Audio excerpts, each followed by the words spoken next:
Commencing countdown. 3, 2, 1. This is the Contracting Experience, connecting government contracting professionals to the world around them through conversations with acquisition influencers, insights into evolving hot topics, and sharing lessons learned from the field.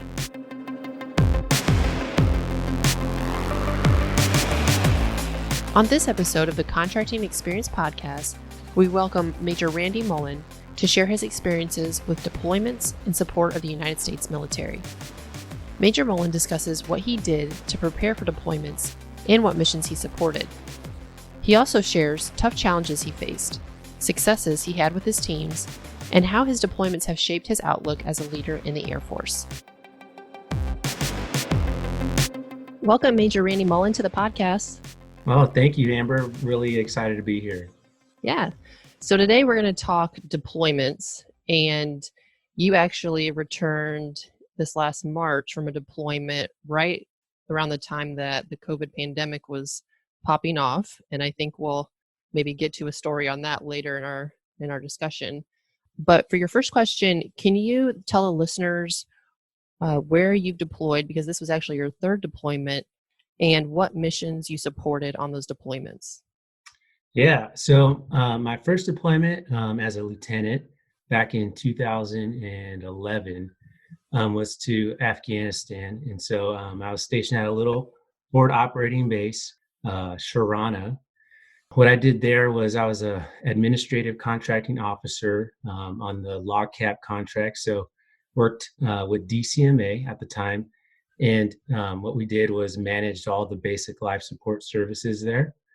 So, services, construction, and commodities, essentially. So I did that for 6-7 months. And then shortly after I returned from there, I got tasked to go down to Kosovo. And so I supported a deployment there as a gap filler for 3 months. And so that was a NATO deployment, very unique opportunity to work with a number of different nations and organizations there. Really great time down there. And I worked again as a contracting officer, chief of the office there. And we did sealed bidding, again, services, constructions, and commodities and things like that. And so my most recent deployment, where I got back, like you said, in March of 2020, was to Kuwait. Originally, it was supposed to be to Iraq, but I ended up staying in Kuwait, and there I was on the Camp Arif John, so it was an Army base.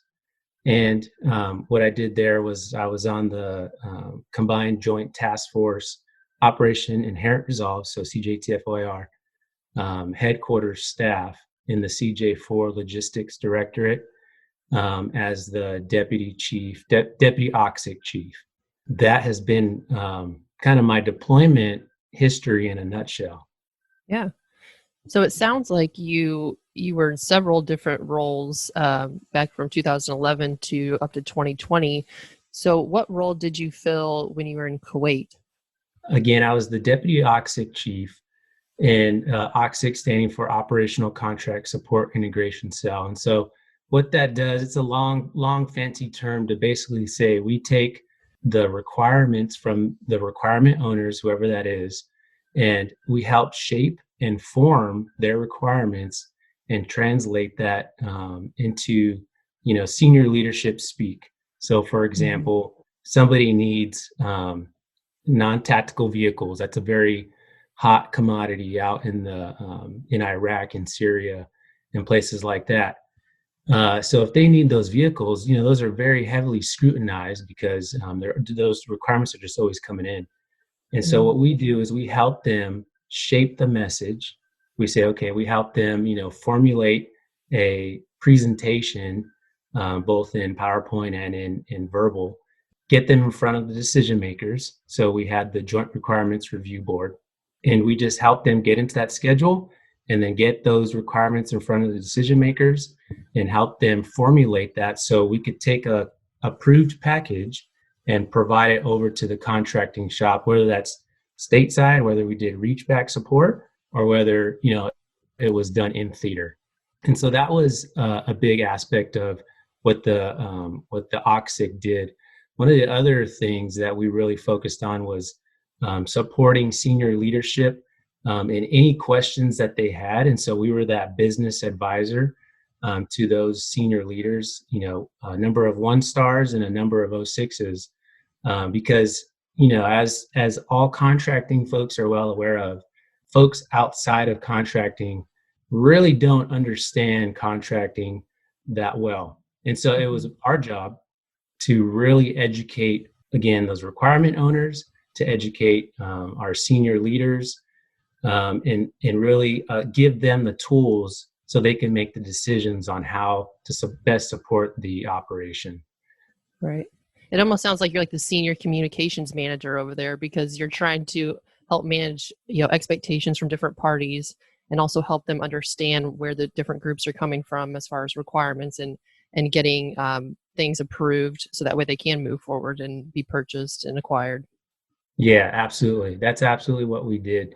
So we had a really solid team, and I would be remiss if I didn't, kind of explain how we were set up. But again, we were in the logistics directorate on staff, and the OCSIC team. I had a chief who was a major Army major, really great guy that really let us, the folks that were 64 Ps, kind of run the day-to-day operations. And so he had our backs, being able to speak Army language, because the staff was composed primarily of Army personnel. Mm-hmm. And so we really had a great working dynamic there. I also had another 64P captain, Captain Heather Shepard. She was phenomenal. She was the one that ran our requirements review board, really did a phenomenal job there. And then I also had 2 DCMA civilians on the team that really did a phenomenal job in working packages to get through the JIRB, and then also working a lot of basic life support things and just other taskers that came up. And so we had just a fantastic team on staff where they really supported the mission and helped us get the requirements through and help the warfighter get what they needed. Right. I think you made an important point that to be foot stomped for all teams, not just ones in theater, but all teams that are working in their acquisition teams and working with requirements owners, is just the ability to try to better understand where the other person is coming from, or where the other organization is coming from. And also, taking time out to build those relationships and communicate with people, because a lot of times, as and people that have been out there and have dealt with different programs and try to get things on contract, that's where a lot of things can get left behind or missed, is people making assumptions about what other people might know or understand, when sometimes it just takes maybe a phone call or a couple phone calls to really better understand where each other's coming from, so that way you can get the best, written requirement that you need, or the best contract, and make the best negotiation positions. Yeah, absolutely. And that was one of the things we really had to focus on, is building those relationships. And that, given the short amount of time, 6 months, it is a long time to be deployed, but it's also a short amount of time to build relationships where, everyone's kind of trusting one another. Mm-hmm. But, just over time and having the right processes in place, and building that understanding that we were there to help the customer, to help the requirements owners, and to provide that solid business advice. We really developed a team environment where we were the trusted advisors. People would come to us for processes that weren't even in our control, and were asking us how to get things done. Because as that integrator, we really needed to know everybody else's processes at the same time, so we could be effective at ours, and being able to provide that proper advice. We did things like, every Saturday we would run through everyone's requirements, making sure that they understood where their requirements racked and stacked through the process, through the approval process. We set up bi-weekly meetings with some of our more challenging customers, just so we could focus on them specifically. Mm-hmm. And we were always ready and prepared whenever we went to senior meetings. because the questions that, the 1-star would always have is, hey, okay, if I get this on contract, what's that going to mean 6 months down the road? What kind of flexibilities will I have? Will I be able to surge, or will I be able to, de-scope, or, those kind of questions. And we always really had to be prepared and on our game. So this next question, I'm going to switch gears a little bit. As somebody that's living your life professionally and personally, you get into your routine and things that you need to get done. So what did you do to prepare for your deployment? My tasking came down probably 8 months before the date I was actually supposed to leave. So I had a long runway to get prepared. Now, I was very comfortable in what the deployment process looks like and who the key players are, such as the unit deployment manager, what his or her role is, and things like that, and how the personnel section comes into play, and when my orders get cut. Very familiar with all that.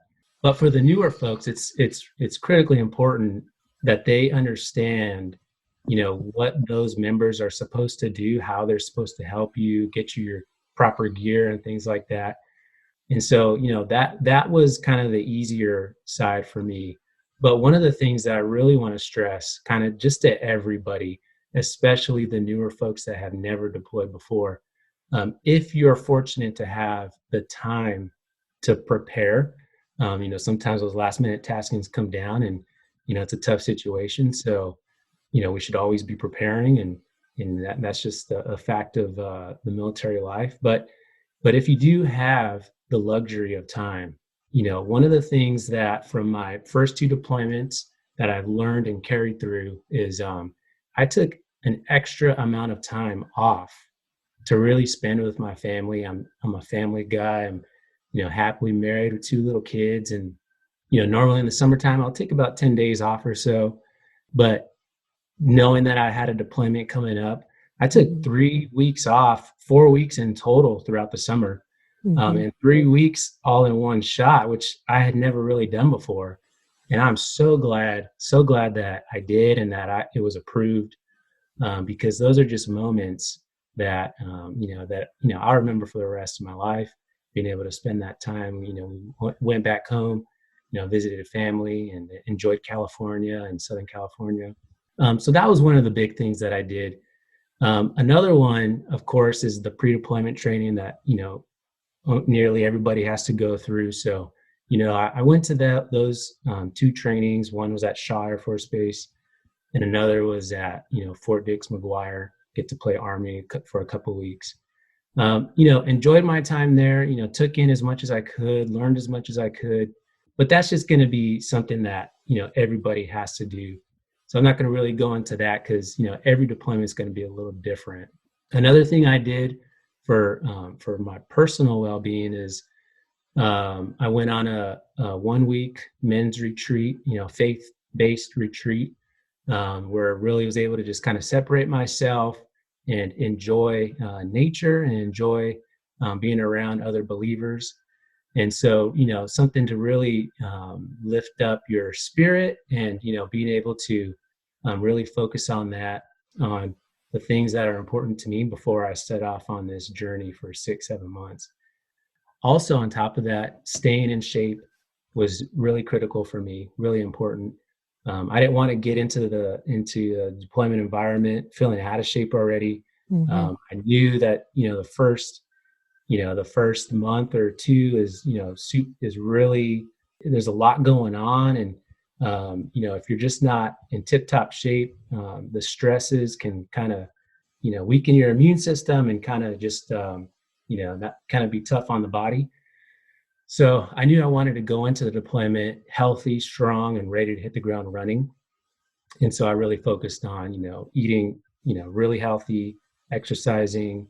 And the other thing, one of the probably the most important thing that I did, Amber, was, I picked up this book. It's called Faith, Hope, Love, and Deployments, and it's 40 devotions for military couples. And so my wife and I each got a copy of this book. And so what it does is, each, you could separate it by week, or, month or whatever, however many you want to do. Mm-hmm. But it goes through topics that you and your wife or you and your spouse can read together. And then at the end of it, it's just a couple pages. At the end of it, it'll ask you questions just on topics like separation or pride or trust or, contentment, love, just things like that. And, you can share your thoughts. You write these, little letters down and you share this with your spouse. And what's important there is really keeping the lines of communication open with your spouse. And that is a very intentional way of making sure that you're keeping your spouse updated and that you're keeping the lines of communication open. That's definitely one of the things that I probably didn't do as good of a job on my first 2 deployments. I really want to stress this area, Amber, because, in the military, we can have I've got it, kind of this pride where it's like, hey, there's no issues in my family. There's no issues in my household. But the reality is, and I've seen it firsthand, is, a deployment can make or break a relationship. And it's done so, and I've seen it, and it's sad. It's really sad, especially when kids are involved. Mm-hmm. So, I've always said, in a deployment, your relationship with your spouse is either growing or it's dying. It's not anything in between. Mm-hmm. And I've been on both ends of that. And so that's one of the reasons why this book was so critical for me and my wife, and just making sure that, again, I'm communicating with her on a consistent basis and not letting the mission take over and blind me of my responsibilities and my spouse back at home. And so another aspect of that is it's, I'm able to hear from my wife as well. And we're able to talk about and get into, deeper things as opposed to, well, how was your day today? Because believe me, that gets old really quick. Sure. Well, Major Mullen, I want to thank you for sharing that. Some of the greatest leaders are the most vulnerable. And so I know that everybody listening really appreciates you providing that information and just your side of what you experienced. I think everybody can kind of relate to just everybody going through this whole COVID pandemic, that mental and emotional health is so important. And so the time you took to, grow spiritually and make sure you were in a good place and doing meditation and putting yourself, going away when you need to go away, being with your family. And I think we've also realized that, family and friends are just so important, and that connection with other people is so important. And even just the devotional that you talked about, faith, hope, love, and deployments. I mean, and you're talking about deployed people, which super, it definitely applies to them. But I think, I could raise my hand and probably some other people that even in your own home, maybe we don't communicate and connect enough, to the people that we should be, just with day-to-day stuff. So I think what you shared with us is so applicable to the people that are deploying and the people at home. Yeah. Thanks, Amber. Yeah, it's something that is near and dear to my heart. I've seen the broken relationships in deployments while folks are in a deployment, and it's terrible. I mean, it's a sad thing to see. And so, the preparation, that's why this area and this question is so key to me. Is a deployment's not going to make a relationship better. It's going to expose where the weaknesses are. And I hope people really, really take that to heart, especially our military members that are deploying, and understand that, this is an area that we really need to focus on before getting that tasking. For sure. So what did the first 30 days of your deployment look like? Because of my first 2, I knew what to expect, but it's still not enjoyable, right? It's kind of like having a baby. Yeah, exactly. It's something you're excited for. At first you're like at shock that you get the task and you're like, oh man, this is going to be challenging. And, deployment is never at the right time, right? It's always at the worst time possible.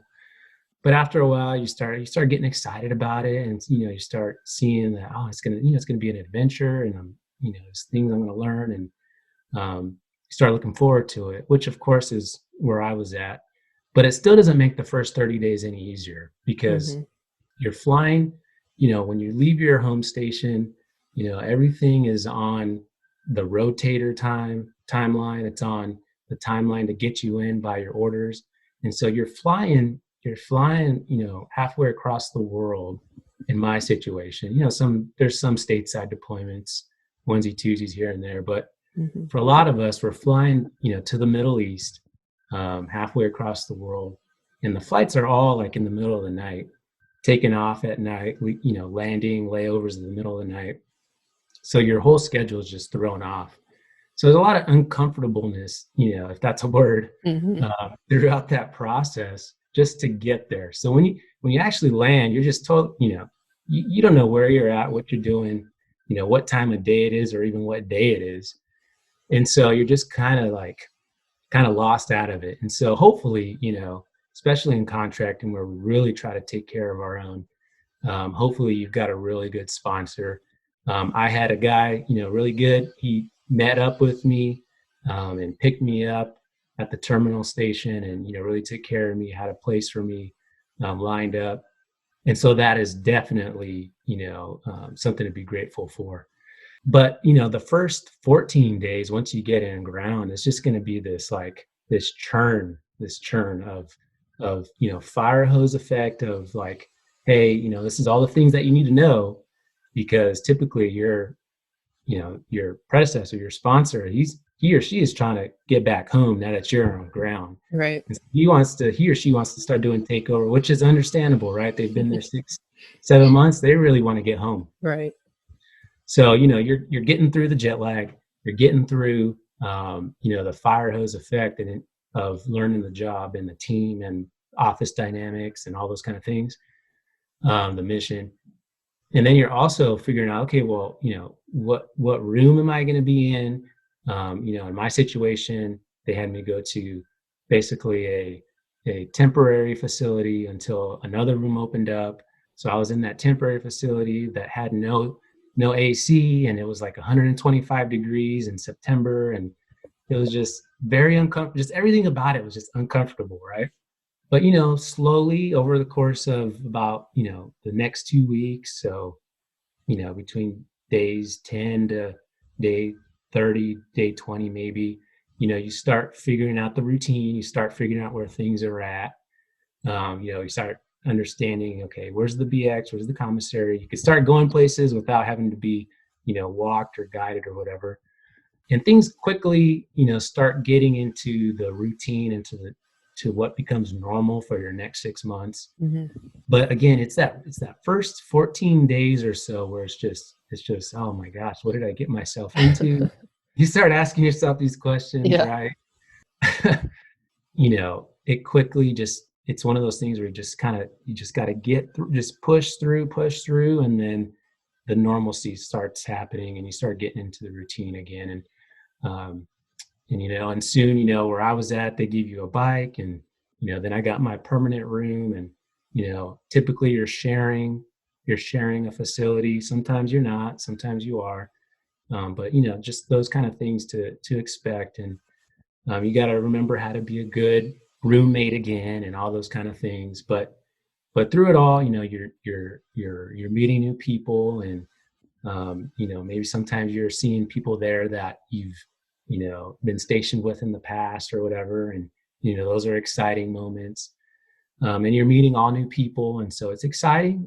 It's a good time. And it's a moment in time where you're just going through a lot of uncomfortableness, but at the same time, a lot of growth. Mm-hmm. So, that's one of the things one of my mentors said, just get comfortable with being uncomfortable. You can do that. You can make it through. You can do anything. Yeah. That's good advice. You probably you might have touched on some of these already, but what challenges did you experience and how did you overcome them? Yeah. So, I talked about how no one outside of contracting really understands contracting. And that just comes with training folks and building that reputation that what you're talking about, how things operate in the environment, and you're providing that sound strategic business advice. The other one, though, I mean, this deployment, being in Kuwait, right?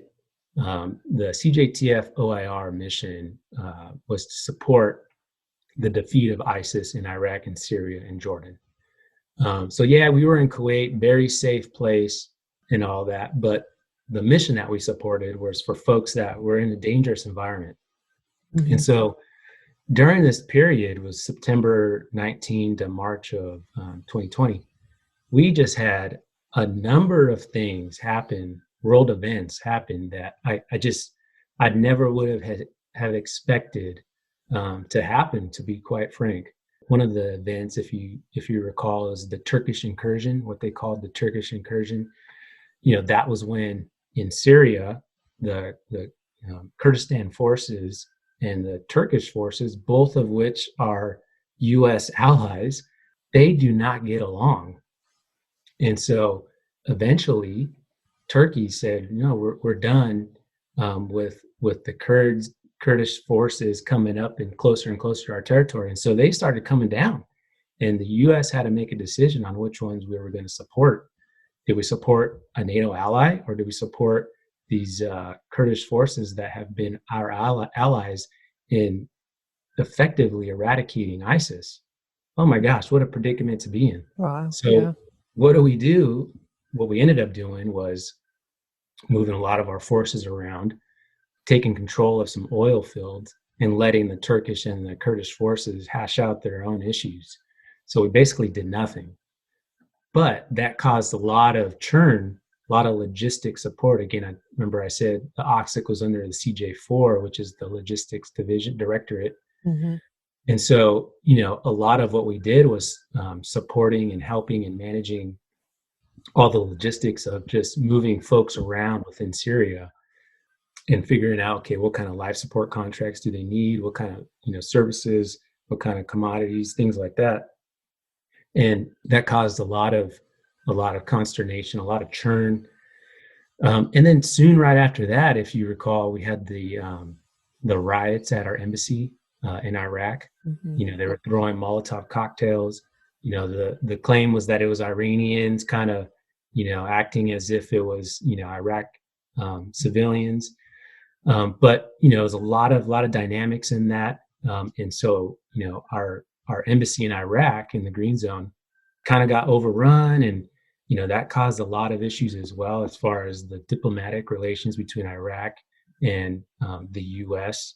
And so, what did that mean? That really caused issues on allowing us to get items in and out of the country, because there's a lot of taxes and approvals that have to be authorized. Mm-hmm.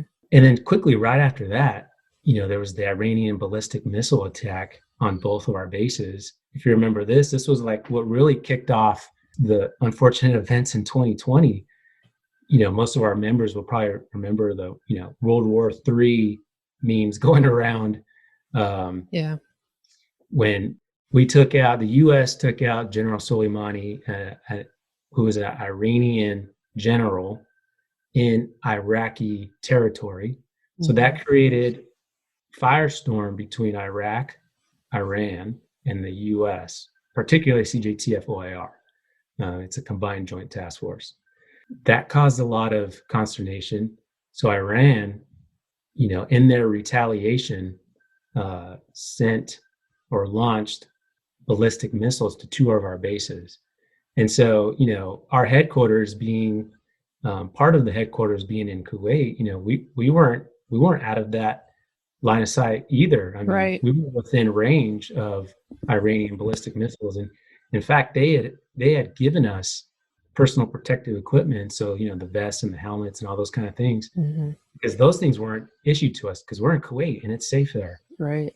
But within the Air Force chains of supply, they gave us a quick supply of this equipment, and in fact, I mean, there was one night where we were at work. Our lieutenant colonel came into the office and was like, "We've got intelligence that ballistic missiles are on its way, and gear up and take cover." And that was basically it. Yeah, absolutely. And so Jeez. I'm like, what is going on? We are in Kuwait. Like, Right, this is right, not supposed to be happening. right. I told my wife we were in Kuwait. We should be good. Exactly. Right, Exactly. But this is the reality of, right, the nature of what we do. right. And so, so we got our gear on, and, we're with our friends, and, it's like, if it's time, it's time. But thank goodness it was faulty intelligence, and nothing happened that night. But the night next, or 2 nights, I'm forgetting now, but soon after, within hours, Iran did launch ballistic missiles, and they landed at Erbil, which is in the north of Iraq, Mm-hmm. and then also at a couple at Camp Taji. And it really was a miracle that nobody lost their life. There Wow. were some brain injuries and things like that, and equipment can always be replaced. Mm-hmm. But that was a significant shift in the campaign, to realize that we can be attacked by Iran, Mm-hmm.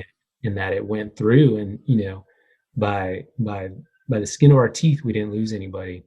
Right. And so that was a major world event that shook up a lot of the political, I would say, the political relationships, the dynamics of the operation, and the support, frankly, of the members in the countries on the CJTF. And then, just really getting towards the tail end of it, COVID-19 really started picking up. And so borders were starting to be shut down between Iraq and Syria.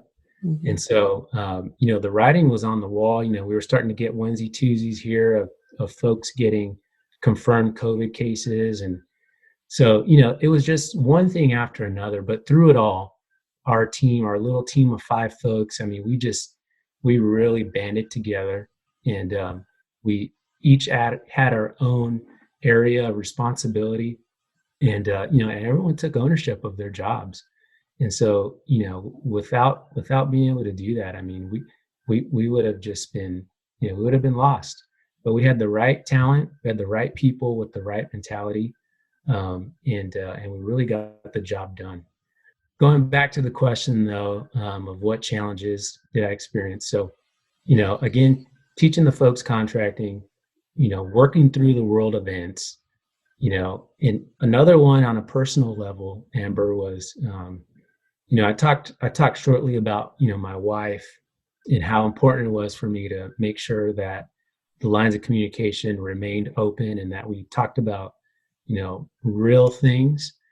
The reality is, it's not easy. Maybe it's easier for one of the member, one of the husband or the wife or whatever. It might be easier for one or the other. For me, it was easier, just the whole experience. But for my wife, it wasn't. Throughout this time, she was experiencing anxiety attacks, and I'm on the phone listening to my wife having an anxiety attack, and I've talked to her, and she's okay with me sharing this. Yeah. But it's the reality. It's the reality of what these deployments bring in a household. And so that is incredibly tough situation to deal with. Right. But the community that we have here, not just at the base, but the community within our local church, within our local neighborhood, within local friends that we've developed, and family, and things like that, is really what helped us get through. I mean, we had to rely on those support networks. And again, from a man's perspective, it's like, I can handle it all, and I'll deal with it, and I'll manage it. But I literally could not do anything besides be there for my wife. Right. Again, the local community here really came together and helped us during this hard time. And I'm forever grateful for that. But again, to our newer folks who maybe haven't deployed, this is who I'm really talking to. Is really get involved locally. Make sure you know who you can rely on when things get tough, because they do.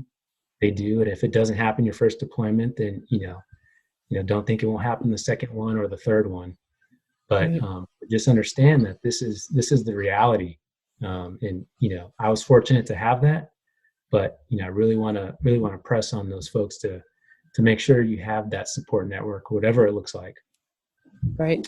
Well, and I think it's important, just as you were saying, that military spouses, they may not wear the uniform, but they're living the life, and they're putting their lives and their service out there for our nation as well. And just the fact that you and your wife are willing to share what you've gone through, I think will help others, because if people don't know that somebody's going through something, it's a lot harder to help somebody, right?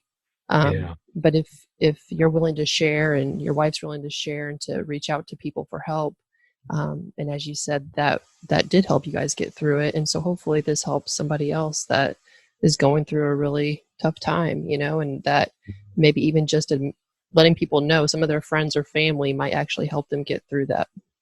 Yeah, absolutely. Yeah. I mean, you said it perfectly. Our families are there serving just as much, if not more, than us actually being in the deployed environment. Mm-hmm.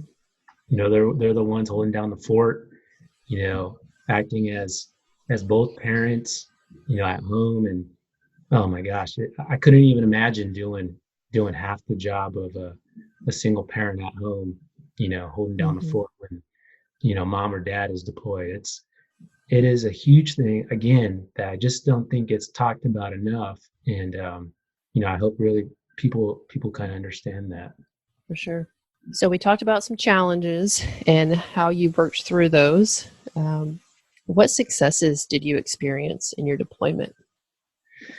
Yeah. So, I think, I talked about the team again, and it's one of the shining moments to me is just how well we operated. We all just kind of came together. We don't get to pick our teams when you deploy, right?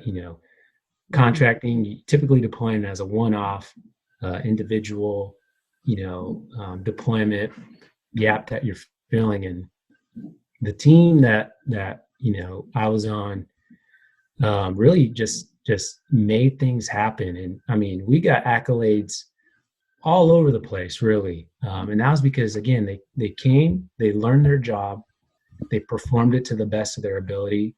And, we just let them run with it, and I didn't get it right every time. There's no way, no one's perfect, but when you get out of the way and you let them do their job, officers, enlisted, civilians, we're all kind of cut from a different cloth. When you say, okay, I'm willing to go serve in this fashion, you're already set apart when you're willing to do that. And so, just trusting in them that they're going to get the job done and they're going to do it well.